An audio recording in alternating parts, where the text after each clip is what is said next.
মৃত্যুৰ পিছত হাৰ্টথ্ৰব জুবিন গাৰ্গলৈ গৰিমাৰ এখন চিঠি। তুমি বাৰু জোনবাই দেশত ভালে আছানে?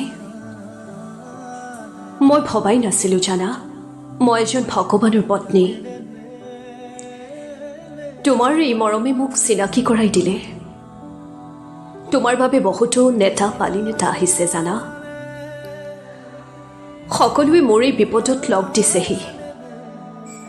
মই অলপ সাহস পাইছোঁ। প্ৰতিটো জনগোষ্ঠী আহিছে, প্ৰতিটো সম্প্ৰদায় আহিছে। তুমি চাগে গম পাইছাই তোমাক কিমান ভাল পায়। ন্যায়ৰ বাবে যুঁজিম, তুমি চিন্তা নকৰিবা।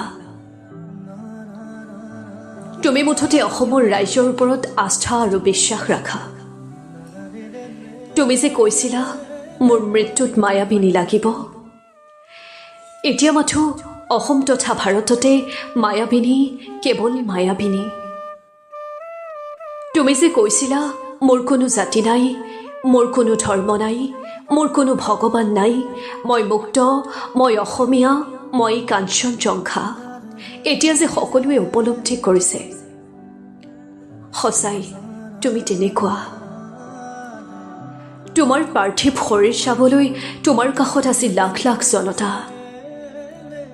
তুমি আমাক বহুত দিলা, এতিয়া তোমাক ৰাইজে দিব, আমি দিম।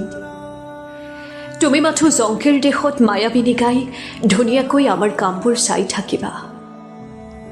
তোমাৰ স্পষ্টবাদিতা আমাৰ সকলোৰে প্ৰিয়।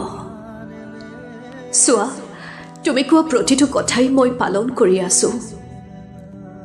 তুমি যে মোক কৈছিলা মই নাথাকিলেও শিৰৰ সিন্দুৰ উজ্জ্বলকৈ লৈ থাকিবলৈ, দেখিছানে তুমি বহুত উজ্জ্বলকৈ লৈ আছো।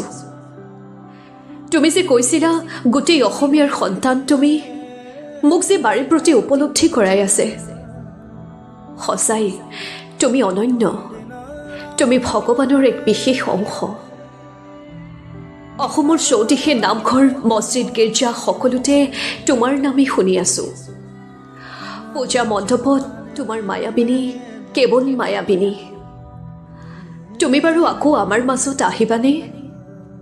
এটাই অনুৰোধ তোমালৈ, আহিলে তুমি মোক সপোনত হ'লেও ঠিকনাটি দিবা। তোমাক দুবাহুৰ মাজত সাৱটি লৈ অকণমান শুৱাই জিৰণি ল'ব দিম। আহিবা তুমি মোৰ কাষলৈ। নিয়তিৰে কাঢ়ি নিলেও তোমাৰ মৰমে আমাৰ পৰা কেতিয়াও কাঢ়ি নিব নোৱাৰে। এটি তোমাৰ মৰমৰ গৰিমা। চিন্তাধাৰা, মাজুলীৰ ৰাজু কলিতা। কণ্ঠ গীতিমণি বৰা। ধন্যবাদ।